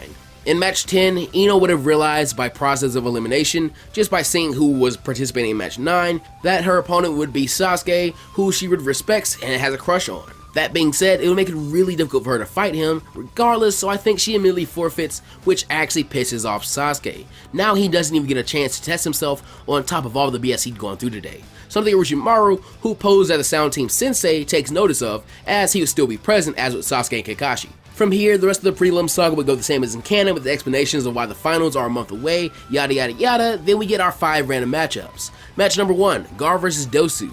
Match number 2, Sasuke vs Naruto. Match number 3, Shikamaru vs Choji. Match number 4, Kiba vs Neji. And match number 5, Kankuro vs Rock Lee. These actually were random. So from here, Naruto and Team 7, as well as Sumei and Team 8 go to the hospital to see Kiba, who cannot get out for about, let's say, 3 days. From here, Naruto goes on to check on Nozomaru, who currently isn't well enough to wake up still. Sumei reveals to Naruto that the puppy should wake up relatively soon, but he'd be without his partner for a good amount of training. And that being said, I also think that Kiba should be out for a while since he did just have his eardrums burst. He'll be up and training soon, but I think at least a week off is pretty realistic. Now that being said, as I mentioned earlier, Sumei would likely already be acquainted with Jiraiya and informed that he would like to take over Naruto's training for the time being. But in this timeline, I'm not sure what Jiraiya would be able to teach him. Something was shown to Naruto in an attempt to show him to summon large amounts of the Nine-Tails chakra and control it. That's a skill that in this timeline, he's already pretty good at. He's already pretty well on the road of, if you don't have any finesse, then just be the strongest blunt weapon that you can be kind of skill set that Jiraiya wished to teach him. So with that in mind, I think Sumei would work it out to where, in the time that Nozomaru is going to be out of commission, where Naruto can't really train in any of the art forms or ninjutsu of the Inuzuka clan, that time can be spent training with Jiraiya. When the puppy is back in fighting shape as well as Kiba, she wants to do some more training with the two of them that will give them some more general improvements along a lot of areas. Chakra control training. If this is what happens when Nozomaru uses the power of the Nine-Tails, then it's not very viable, and they need to figure something out that can help the pup to not really rely on that power. Kankuro and Gaara wouldn't train, though I do think that Dosu would attack Gaara and be killed as he did in canon, just because it pretty much happened in canon anyway, and we still do get Hayate's death taking place. There's really no major reason to change that. For Sasuke, I believe that Kakashi would deliberately not teach Sasuke the Chidori in this timeline. Instead, I think he would push Sasuke to break his physical limits and gain a large amount of speed like in canon, while simultaneously he'd be training him to better use the Sharingan as a whole. But his focus would be on cultivating Sasuke's skill with the Eye of Hypnotism to give him a better counter against Naruto's use of the Nine-Tails chakra, which in this timeline has shown to be pretty masterful. Lee would basically just train with Guy to improve general speed, power, and taijutsu prowess. Pretty simple yet effective. Neji would also train in the exact same fashion as in canon. It's not clear to me whether or not Shikamaru actually would train in canon. Beyond that, I'm not certain that he would be doing so here, and much less that he'd be willing to even fight Choji, as in canon he states that Choji is someone he would not want to fight. I think there are two possibilities here. Either Shikamaru refuses to train as he plans to give up at the beginning of the match, and Asuma, Choji, Ino, and Shikamaru's parents, basically the people who have any clout to influence the decision he makes, are fine with this, or one of those people involved does not accept this from Shikamaru and they reject this entire plan as a whole, forcing Shikamaru to train and making sure that he would not forfeit when the match began. We'll go with this one. I just don't see Asuma or Shikamaru's mother allowing the boy to avoid this completely. As such, it's hard to argue who would train who. At the end of the day, I think it'd be decided for the boys to just train with their fathers for family techniques, and if Asuma had to choose someone, it'd be kind of like picking favorites. In this case, I think it's most likely to have Shikamaru try and work on strategies and scenarios to beat Choji while playing shogi with his dad, and maybe have him practice evasion and maneuvering some more, while Choji anticipates this and tries to teach Choji how to rush his opponent down and leave little time for counters or countermeasures. I think this could be achieved through a combination of the tree walking and water walking exercises and having Choji run laps with the encouragement of food later on. As for Naruto, he would likely be introduced to Jiraiya in a lot more professional manner than he was in canon. I see the man asking Naruto a few questions about his chakra, and with the results of some of his questions, asking Naruto to actually pull on some of the Nine-Tails chakra in front of him to show him what he's actually capable of. Furthermore, Jiraiya would likely see no real reason to teach him summoning because he is really just not needed here. He's even more strapped for time as he was in canon, with Sumei actually wanting to train Naruto at some point as well, so I propose that Jiraiya would still see a good value in having Naruto sign the summoning contract and learn collaboration techniques with mid-sized toads instead of just trying to summon really big giant toads to pull on Nine-Tails chakra. If you're wondering why I sound a bit different right now, I actually just ran out of script.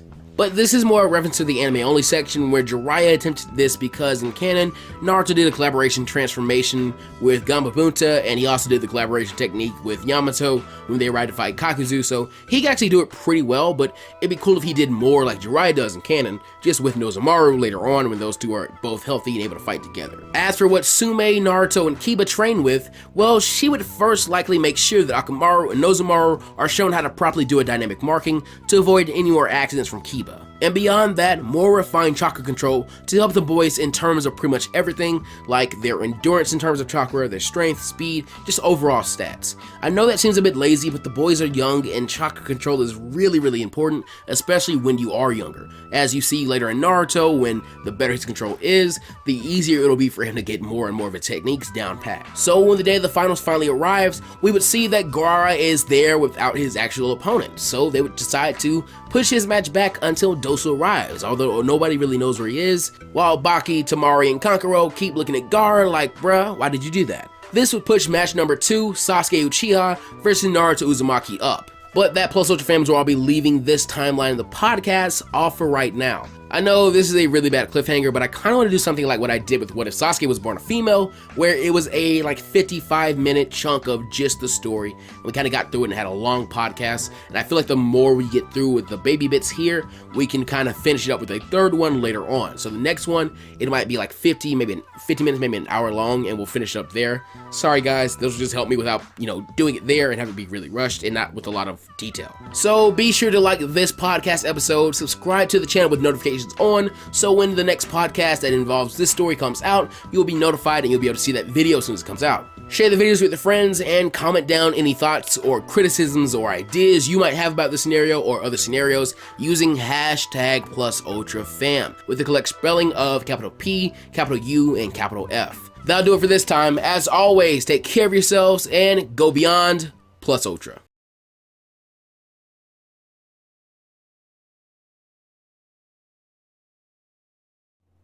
Hey, what is up, Plus Ultra fam? Welcome back to the Plus Ultra podcast for the first time in a long time.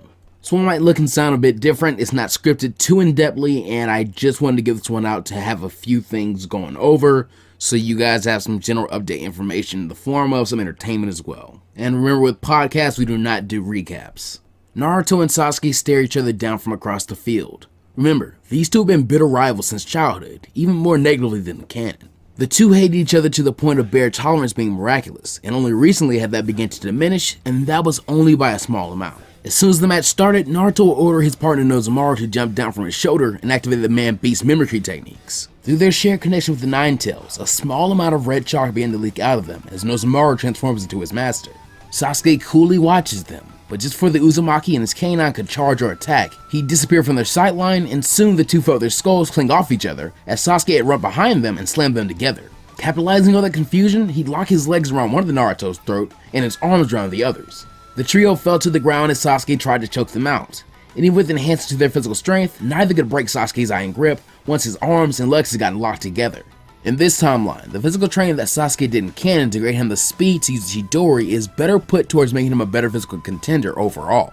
Something he would definitely need, especially against this version of Naruto, who was so rough and tumble and bigger and badder than the original was. And so, Sasuke is boasting more speed and strength than he did in canon.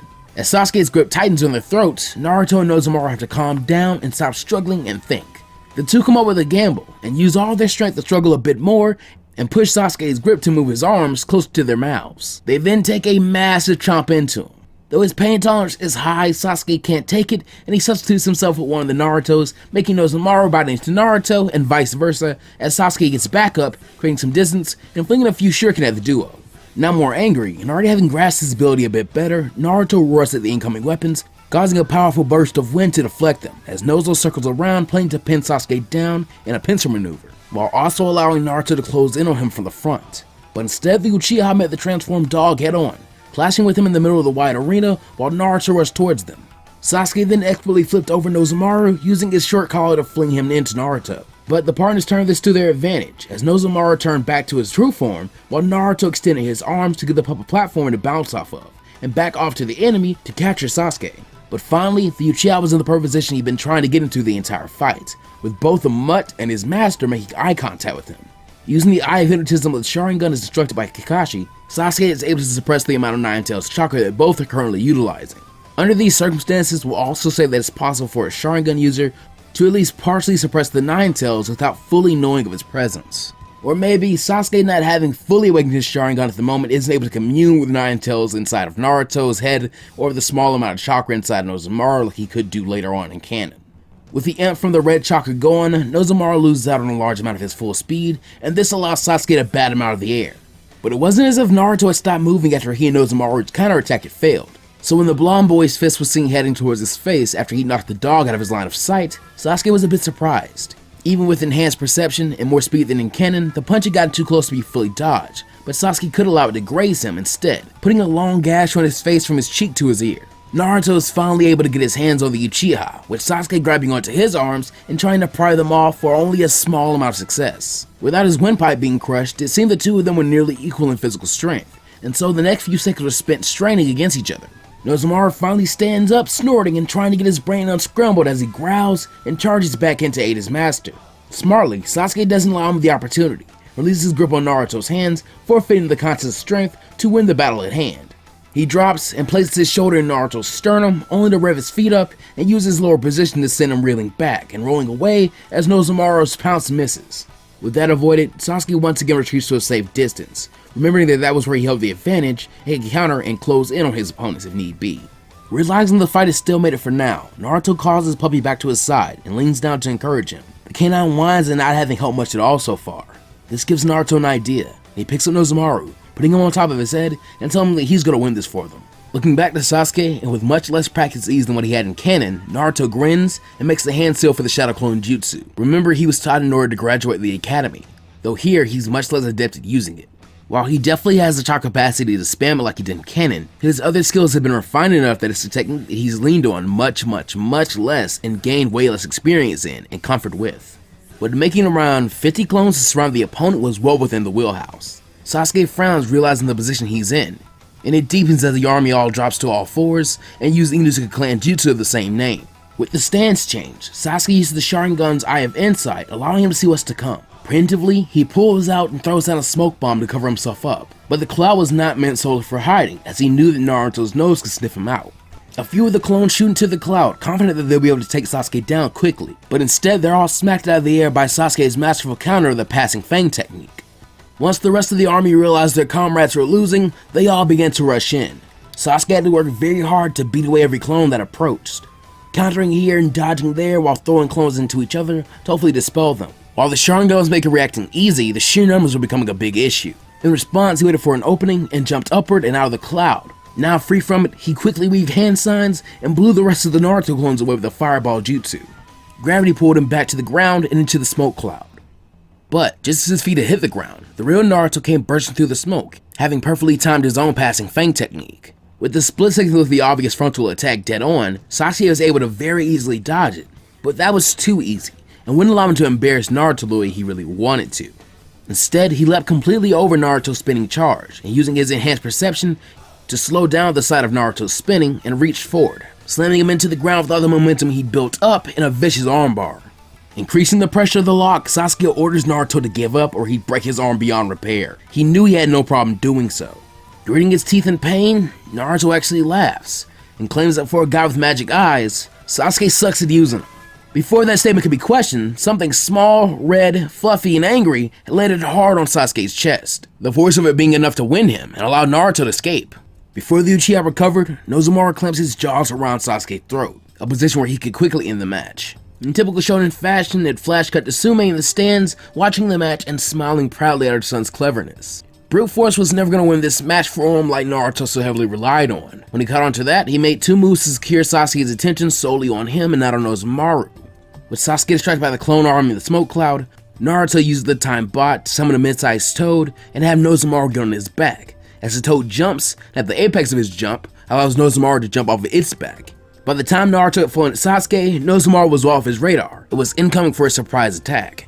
Angry at himself for forgetting the damn dog, Sasuke doesn't hesitate to make his next move before Gimli could try and make a call. He smoothly flicks his wrists, and from under his arm wrap, a single kunai sticks out and is pressed against the dog's gut, drawing a tiny bit of blood. Naruto yells angrily and moves to try and help, but Gimli tells him to wait. Ninja hounds are classified as tools, meaning in this case, mutual death for Nozomaru and Sasuke will result in Naruto's victory. It's virtually the same as explosive tag, really. But if Naruto interferes, then Sasuke has nothing to keep him from killing or injuring Nozomaru anyway, and they continue the match with Naruto now one-on-one. So right here, right now, the match came down to a choice made by Naruto. Allow Nozomaru to make the sacrifice, or forfeit the match to Sasuke. Interfering was the same either way. And, obviously, Naruto refused to allow such a thing, and he forfeits. The crowd goes absolutely wild, as the Uchiha lots of them came to see had won his match. Naruto kneels down and opens his arm toward his whimpering puppy to trot over to him. Nozomaru was extremely sad that he couldn't help out more, but Naruto is very proud of him. Ginma then apologized to them for introducing the ultimatum, but that was just the best call for him to make at the moment.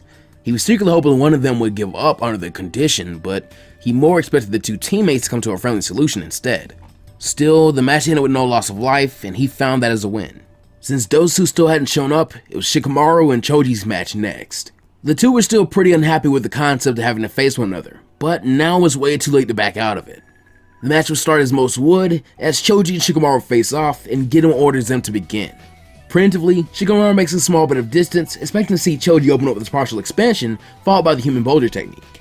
Instead, Choji drops into the stands much like that of a sprinter.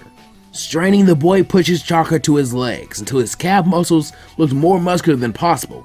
And then with a burst of wind, the plump boy shot forth like a high-caliber tank round, with a call of partial expansion jutsu, followed by another call of sprinting human boulder. The usual speed of the technique had somehow far exceeded what Shikamaru remembered, and so he was only able to dodge to the side a bit and get his torso out of the way. His legs, however, were hit and smacked away before they could be actually rolled over, but this caused his torso to swing back and slam into the back of Choji's spinning boulder-like body. He also took the hit of finally hitting the ground as Choji rolled away, knocking the wind from his lungs. That hurt. He couldn't breathe. Choji was even stronger than he thought he was when he didn't want to fight him. Shikamaru wanted to go home. In the stands, Choza and Shikaku, having personally trained their boys in this timeline, are at the finals to watch them. Choza brags that he's been teamed up with the sharpest Nara for as long as he can remember. He knew the weakness of their brilliance. If you move too quick and hit too hard for them to think, it doesn't matter how smart or dumb someone is. Shikaku silently realizes that Choza had gone so far as to evolve one of his clan's old techniques for this match, and likely made the whole Akimichi clan as a whole stronger by doing so.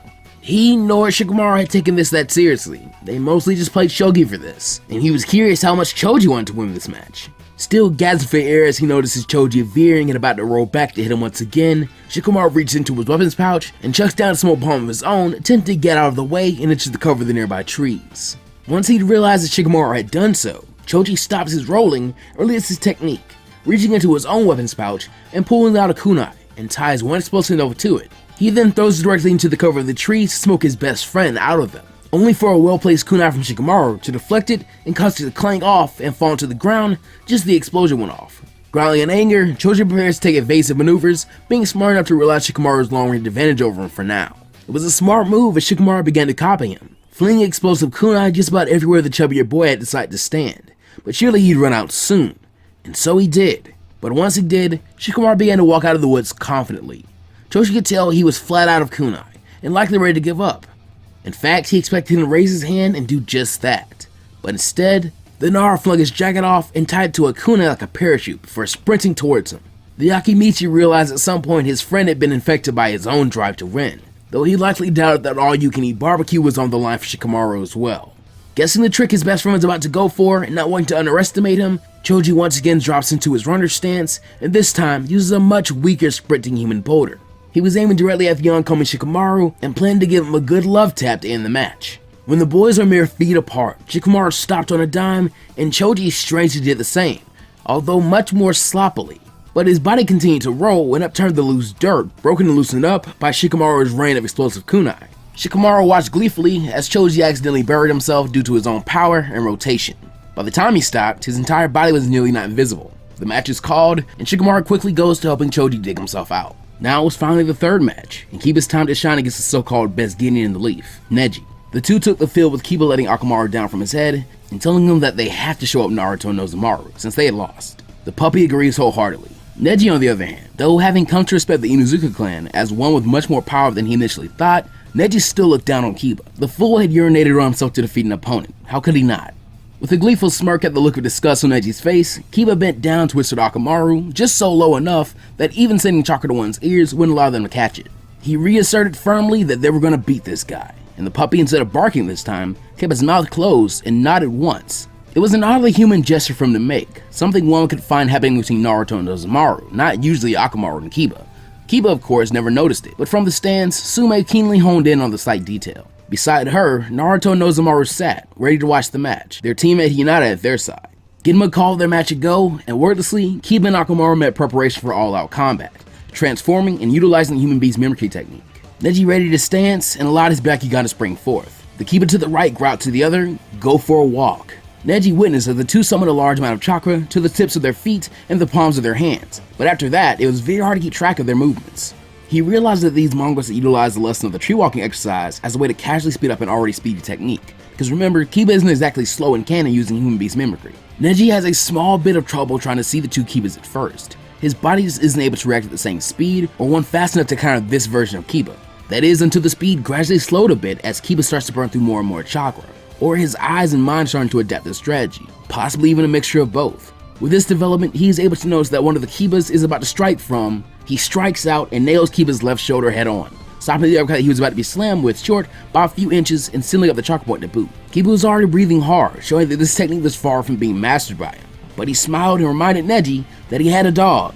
Akamaru, having transformed into Kiba, was utilizing more chakra to move faster than him and moving as if he was one of Kiba's after images. This allowed him to get a slight jump on Neji, as the air above his head seemed to displace itself as something large that wasn't there before suddenly was. The damn dog was about to slam his fist down on top of Neji's skull like a sledgehammer. It was quite near his blind spot, in fact. Part of Neji shudders as he noticed that a few more inches to the left and he would not be able to see his opponent. With the merciless speed, a bubble of chakra formed around his body. It allowed him to spin so fast where he turned and seen Akamaru dozens of times by now. The transformed dog found his hands impacting off the high-density, high-velocity dome of chakra. With that, he was sucked into his force. His hands were dragged forward, and soon his entire body was being dragged across the bowl and blown away harshly. Kiba, who had been so close to Neji, was hit hard, being dragged across the ground and seating until stopping short of the arena wall. Akamaru was forced out of his transformation and flopped unconscious at the foot of the trees, his small body roughed up badly. Reeling, Kiba struggled to stay conscious for a moment, a fog and confusion now plaguing his mind. With a mouthful of blood and dirt, Kiba tried to remember his own name. Once that came, he wondered where Akamaru was and why Neji was currently walking towards him so deliberately and slowly. He finally glanced at the tree line to see the puppy breathing so much shallowly. He came into this way too cocky and he just realized that now, once Neji had looked to Genma to call the match now. His body forced him to sit up and he stumbles to his feet. His ears still ringing, he was thankfully able to hear that loud and clear. But as the grogginess started to disappear, it was replaced by pain and the small tinge of fear. Neji sighed and decided to go back on the offensive. A slow walk towards Kiba, who subconsciously took a single step backwards at the sight of it. But finally, he hears Naruto's voice roaring over the crowd, piercing the veil and filling his heart back up with pride and competitive spirit. He growled, steeled himself, and resolved to win. Neji was closing in more and more. Kiba reached into his weapons pouch for something, but by the time he was ready to use what was in his hand, Neji was in range to attack. He dropped into a dangerous-looking stance, and quick as a whip, Kiba popped the food pill he just retrieved into his mouth that is still working on. A burst of chakra to his feet made a good bit of distance between he and Neji, but the Hyuga's own speed decided to close that off very quickly. But shocking Neji, Kiba's running it in it there. Intercepting Neji, for a moment the Hyuga became the target of the passing fang technique, though debilitated a bit by Kiba's stunned arm and the damage on his body. Neji was quicker on the draw, however, and Kiba's drill met Neji's impenetrable shield. While he attempted to push against the barrier and break through, there was absolutely no give to it. He was repelled away and once again deposited harshly on the ground. But now adrenaline had dulled the pain and determination had narrowed his view. Another passing fang launched him back at the Hyuga, to the exact same result twice more. Disgusted by the display of rebellion against fate, Neji chastises Kiba, and explains he'd face much less hardship in life if he'd just accept his place as his lesser. In fact, that was his only option. Kiba was vehemently against this idea. Through bruises and gritted teeth, he fights back to his feet with a snarl. Fate wasn't what led him. The Inuzuka lived as passionately and as happy as the animals they trained. As such, he couldn't accept such a cage bird mentality. And due to this, we would see Neji express some of his backstory and his views on the world.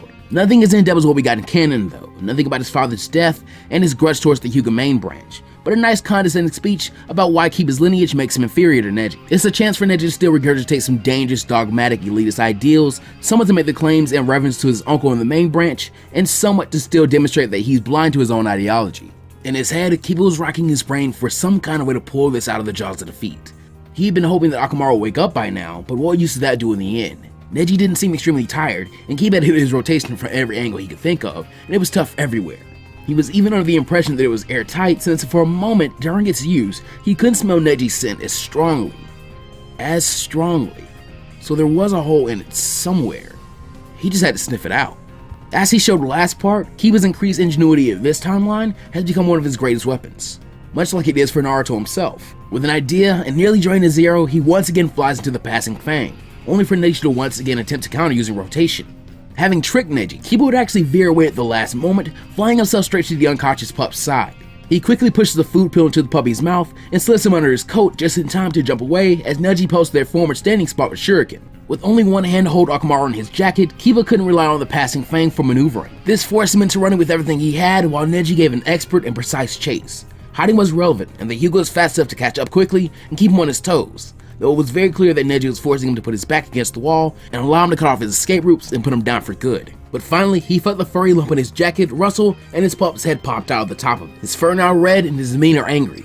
Kiba gave the order for dynamic marking and made to make a decoy of himself, unzipping his jacket while simultaneously jumping backwards as they approaching Neji. For a split second he forgot. Damn X-ray vision.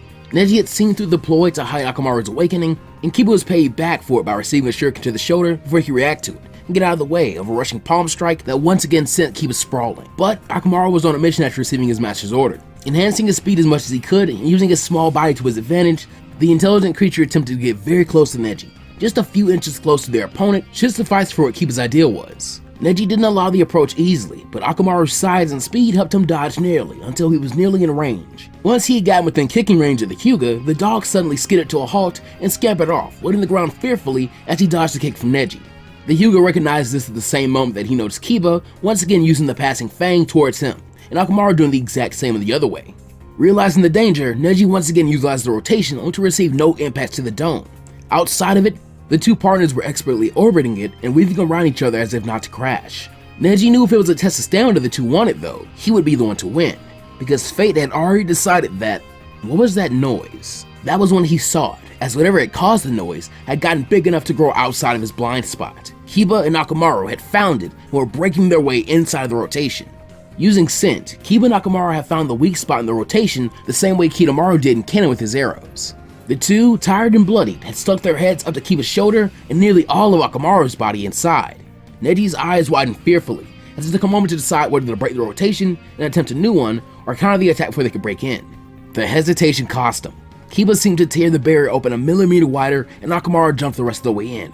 And instantly, he began to maul and bite Neji as his master was unable to enter the dome with him, and was once again blown away by it. But Akamaru knocked him off balance, and he fell. His rotation broke, and his hand shot out to attack the mutt already going for the killing blow. But Akamaru in this instance transformed into Kiba. With his weight and strength increased, Neji was victim to a good rain of blows and scratches, enough that his forehead protector had been knocked askew by the time he got Akamaru off of him. Once again knocking the beast back into his true form, he went to give chase, to put it down once and for all. He'd barely gotten off one knee before something sharp pricked him in the top of the skull. Behind him stood Kiba, still hurt and exhausted, down an arm, and having taken one hell of a beating. But he'd finally pulled out that win. With Neji pinned down like so, and likely too tired to continue using rotation the way he'd been doing, just like Kiba was tired, Genma had a lot to consider and was about to make a decision when a chill went through the spines of those in the stands who could sense chakra. Something ominous and bloodthirsty had just awoken. In the tower box that the third Hokage had been viewing the matches from, the Kazekage went to take the old man hostage. All hell broke loose as ninja bearing the mark of the sound began to appear, and shinobi in the stands went into action attempting to cover the civilians as they and the younger shinobi had quickly fallen victim to a genjutsu. In the competitor's stand, Gar begins to allow the power of Shukaku to reign freely over his consciousness, attempting a perfect possession state from the beginning as per the original plan. With the initial chaos of the situation, he has bought more than enough time as Baki, Tamari, and Kankuro form a protective perimeter around him. With Shikaku and Chosen in the arena already, there are more powerful and notable shinobi there in the stands to protect the civilians and take on the Sound's forces that were fighting there in the arena in the first place. As such, Kakashi and Sumei give orders to their team members who've been standing by them. To Shino and Sakura, Sumei orders them to begin getting the civilians awake and escorting them out and away from there once they clear a path. Hinata and Naruto would come with Sumei to get Kiba and Akamaru out of danger, and we would still get the arrival of the Sound 4 to really trap Hiruzen and Orochimaru in their barrier together. Genma had ordered Neji and Kiba to end their battle, and currently the two boys were back to back, defending themselves alongside the older shinobi against the army of Sound. Though it seemed they would soon be overwhelmed as both Kiba and Neji were already well winded, but soon they were joined by Sumei and co. Neji seemed unhappy to see Hinata, but with their help, they were able to begin fighting their way back to where the leaf had made their stronghold. But before they made it there completely, the ground shook as Shukaku the Sand Spirit appeared with the unconscious Gaara hanging from his head. The beast laughed maniacally as he experienced freedom, and seeing the large cluster of civilians and Leaf Ninja converged around them, fending off the Sound, the creature grinned with destructive lust in his eyes. It inhaled deeply and was just about to smash his own hand into his belly to unleash his air bullet jutsu, but something quite large came in between it and its target. Chozo Akimichi's arm guards would be nearly blasted off, but he'd assumed the largest size he could and was sent skidding back only a bit from the attack's force. He did not falter and charged forward, smashing right into Shikaku. Doing his best to use leverage against the massive beast, he began to try and drive it away from the civilians. With Gar now in the perfect possession state, the Sand siblings and Baki are able to join in on the attack with the Sound's forces, but so many of them were so weak compared to the Leaf Ninja, the main attacking force is being brought down much faster. Soon the invaders realize the danger Chozo poses, and begin to try and aid Shikaku and give it the freedom to boast of their attack power. The battle of tug-of-war was started with the shinobi trying to tip the scales as much as they could with their giant fighters. That said, Choji was far and away not a master Shikaku. He was getting injured and growing more and more tired, while Shikaku was just enjoying the destruction and the exercise he got from it. Might Guy, seeing the situation becoming less and less hopeful and worried about Master Choji as well as the Hokage, announced that he thinks this may be the time for him to go all out and use everything he could. Kakashi immediately objects and assures that they will find a way. They just need to hold out for now. If Lord Third could be freed or Master Jiraiya could arrive, then they could deal with the Jinchuriki then, but for now they had to buy time. Unbeknownst to Kakashi, Jiraiya is currently inside the village, dealing with the other shinobi that have been there attacking it. With Choji, Shikaku, and Sumei not in their canon positions, Jiraiya is picking up their slack and it's taking them longer than he did in canon. Having heard what Kakashi just said, Sumei's eyes widen as she comes to the full realization that Gaara is a Jinchuriki like her adopted child. Getting Kakashi's attention, as he had inadvertently taken up command over the Leaf Shinobi's forces, she reminds him of the technique that she had learned to take custody of Naruto, the 5-element seal. His visible eye widens as even he had forgotten that she had learned that technique, but by this time, Choji had hit his limit and had gone down, so it was worth a try. He asks her what she needs, and Sumei asks for a good window of opportunity and her sons. Getting to the boys, Sumei begins to explain the situation to her sons, now noticing that Kiba's arm had begun movement once again after a bit of rest.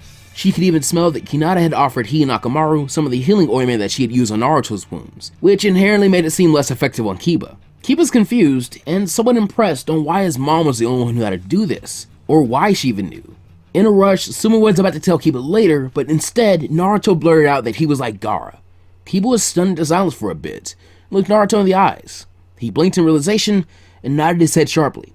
Gotcha. Okay, let's go. Naruto went to react shocked, but Kakashi had yelled to them that this was all the time they could afford to buy them, and that Sumei better hurry now. At that moment, Guy sprang forward, unleashing 6 of the 8 inner gates, and pushing Shukaku back with the quick fiery punches of his morning peacock technique. Everywhere he hit, turning Shukaku into glass temporarily.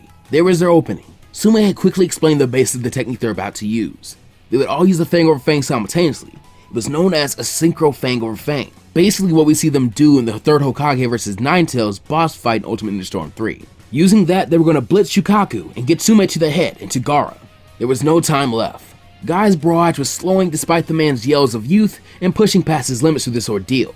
His student Rock Lee, whose battle, considering the circumstances, had been cancelled, had been too captivated by this feat to even consider attempting to emulate his master. With the last of his strength fading, Guy was forced to close the gates and retreat. But Shukaku was barely allowed to get both feet on the ground when the Inuzuka clan's family charge with a massive fang over fang slammed right into his stubby chin and chest area. After tipping over the massive beast, Sumei broke from the pack with the hope of her sons, taking hold of her hands and helping to throw her through the air and towards Gaara lodged in the forehead of the monster. The mother lit her fingers at chakra and slammed them not too gently into Gaara's stomach. Not out of malice, mind you, but remember she will be tense as she's not sure if this will work or not. Thankfully, she is met with success as she turns her fingers and tightens Gaara's seal. The defeated Sand Team and those who had just witnessed the 3rd Hokage's death watched solemnly as Shukaku began to crumble and a wave of sand fell. With it, Orochimaru in an injured state fled, with Kabuto and the Sound 4. Sumei sat cradling Gaara's unconscious body in her arms, her motherly instincts instantly registering the similarities between he and her adopted child. She now felt a bit of sympathy and protectiveness over the boy because of it. As for right now though, he had to be detained as with his teacher and his teammates. The Sand Team and the Sound Ninja would be captured, and it wouldn't take super long before news came from the Hidden Sand that revealed the discovery of the real Kazekage's corpse being found and the admittance of their guilt and being tricked by Orochimaru. An immediate call of surrender, which the Leaf, still in mourning, accepts graciously. A funeral is held for the 3rd Hokage, where Naruto still shows a lot of reverence. While the old man would have had nowhere near the same impact on his life in this timeline, Sumei has done very well to inform Naruto of how instrumental Sarutobi was in helping her to get custody of him after his birth. That was something he was eternally grateful for, and it translated into a deep reverence shown here. Kiba though silently followed suit, as did Akamaru and Nozomaru.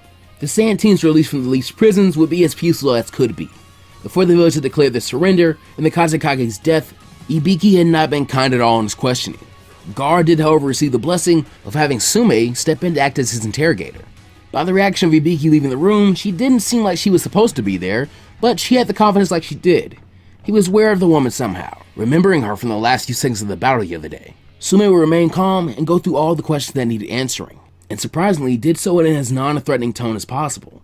From her experience of dealing with Kushina when they were younger, and thinking of how she still heard some people in the village speak about Naruto, she guessed Gaara could use someone treating him like a person for once in his life. And for the first real time in life, Gaara can say he's seen a bit of what an actual maternal relationship is like, at least in these brief moments. It leaves an imprint on his mind that he couldn't shake off. Sumei had gotten in trouble for it. She didn't care much though, as she'd been the one to stop the boy in the first place, and most people conceded defeat after that point. As in canon, the elders would still approach Jiraiya of the Sani to take up the position of the 5th Hokage, but also as in canon, Jiraiya declines and suggests Tsunade is a better candidate than himself, even offering to fetch her for the village. They accept, and he decides that he wants to take an interesting fellow with him. Meanwhile, Naruto, now fully healed with the help of his tenant, and Kiba, nearly so by just being a normal human being, are enjoying some downtime along with Hinata at Ichiraku Ramen. For the moment, Kiba wouldn't be doing any real missions for about a week at least, and Akamaru was only slightly better than he was. Nozo, like his master, was at full capacity, and enjoying the bit of R&R after all the recent drama. However, they are soon interrupted by the appearance of Jiraiya. He actually contracts all three of them into tagging along with him to find someone. He explains that expecting Naruto's brother may in fact want to go, he asks their mother, and even Kakashi, if he minded lending them the Hyuga girl on this team. A whole team of trackers helping him search for his target would make things go a lot smoother. Skip past all the question and answering at bars, even though he'd probably still like to go to bars. But now the only objective is catching a scent of her or sight of her if she's in the nearby vicinity. Hinata is a bit nervous to leave as she'd answered to her father and not her sensei, but Jiraiya boasts that everyone respects Sanin, nearly as much as the Hokage even. Besides, this was an official mission. They would all be compensated for their work with first-hand training from him himself. This sparks the attention of Hinata and Kiba, who had been aware that this was who Naruto had trained under for the exams, and partly why he'd attained so much newfound strength, and his summoning ability on top of that. The two agree to go along, and as such, Naruto is forced into going as well. The group finished their lunch, and set off immediately after they're allowed to go back home and pack for the trip.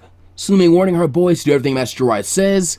Unless it involves women, then do the exact opposite of what he says, before sending them on their way. Hinata explains the situation to her father, who, through careful consideration, allows her to go. Waiting until she leaves, he orders a branch family Chunin to follow Lord Jiraiya and his team from a distance, and monitor everything that takes place. Keep Hinata safe.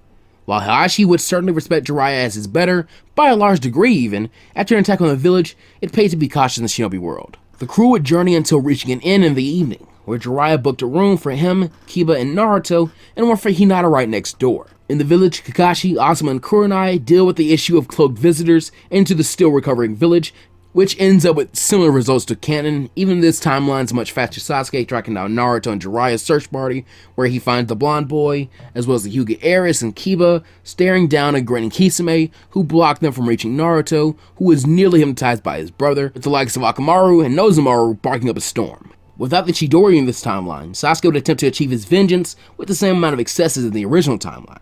Jiraiya would step in and run the two encroachers off, where the group would momentarily return to the leaf to deposit and injure Sasuke, and tack on even more of a need for Tsunade to return to the village. With their noses and eyes, this group is able to find Tsunade much easier, so Jiraiya decides to get started on his payment early by showing Naruto the technique he wished to teach him in the form of the Rasengan, mentioning to Kiba and Hinata that he meant that he would give them writing tips, not shinobi tips. This was mostly set out of the jest, but them getting upset was pretty funny to him. He does, however, ask the two to give him a bit more time in deciding on what he should teach both of them, not at the moment completely sure himself. In the following days, Jiraiya and his team find Tsunade after she's had her initial run-in with Orochimaru, who still asks her to heal his arms. Catching up over food, Jiraiya reveals his reason in seeking her out, so Jiraiya offers Tsunade the position of Hokage, shocking the three young shinobi with him. Like in canon, she refuses. Here, though, Naruto still takes great offense to her words. Not just because he respects the title of Hokage as a citizen of the Leaf, but also because he is still very grateful towards the third Hokage. And as much as he's changed, this version of Naruto will likely be more surly and mouth off even worse to Tsunade. This coupled with his greater skill in this timeline, and having Hinata around to give him visual tips on the Rasengan, the technique may be a bit close to completion when he tries to use it against Tsunade. She still makes fun of him, and she and Naruto still come to the bet of Naruto trying to complete it in a week, with Tsunade's loss in this timeline meaning she had to verbally apologize to the Hokage and not give up her necklace. It's decided that Jiraiya and company will stay in town for the duration of the week, and Naruto, like in canon, spends it training, actually comes to the realization of being able to do the technique without a clone. He also comes to one of his possibility of switching that method out by having Nozomaru learn to help him mold the chakra for the Rasengan.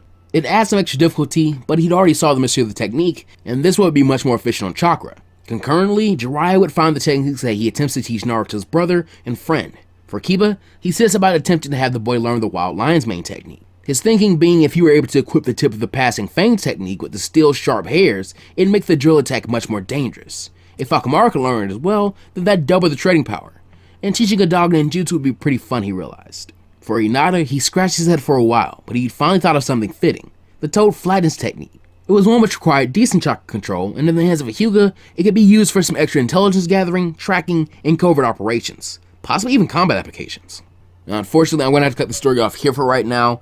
In all honesty, this simple podcast story has taken up pretty much a large spot in my heart, as recently I've kind of found some love for it, even though I haven't done anything with it in a while. I've attempted to show it some more love than I usually do with podcast what ifs, but that also means adding way more detail to these than they really need to, and they get a bit bogged down is what happens.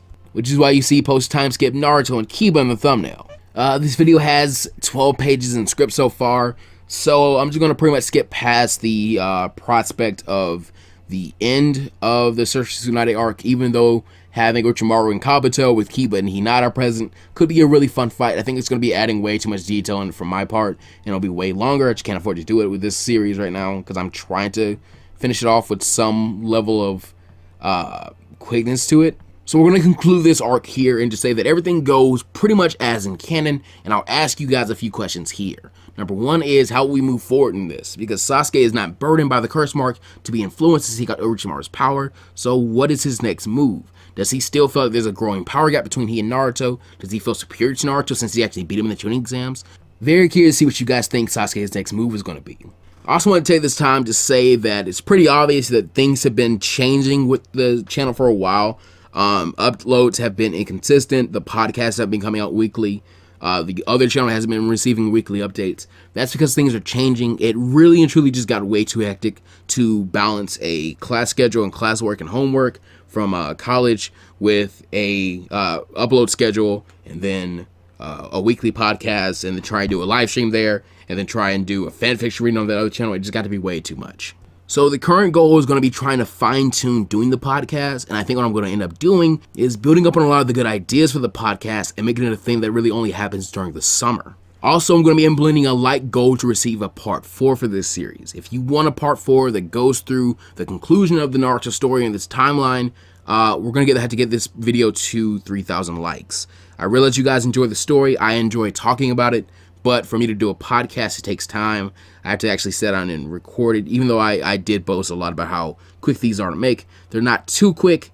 And I just have to ensure that if you guys are going to ask for them, you guys will make sure that they come out to a really good reception. So that's going to do it for me. Make sure you're keeping up to date with things that are going on the channel. Make sure you're staying to the end of the video. Make sure you're liking the videos, sharing the videos. Check out the community tab, post a lot. I just did an interview a while ago at the time of recording this, so if you haven't seen that, go check that out.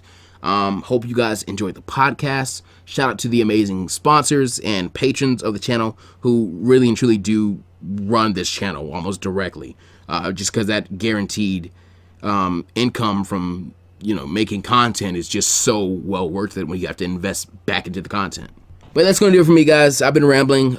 Be sure to take care of yourselves, and as always, go beyond plus ultra.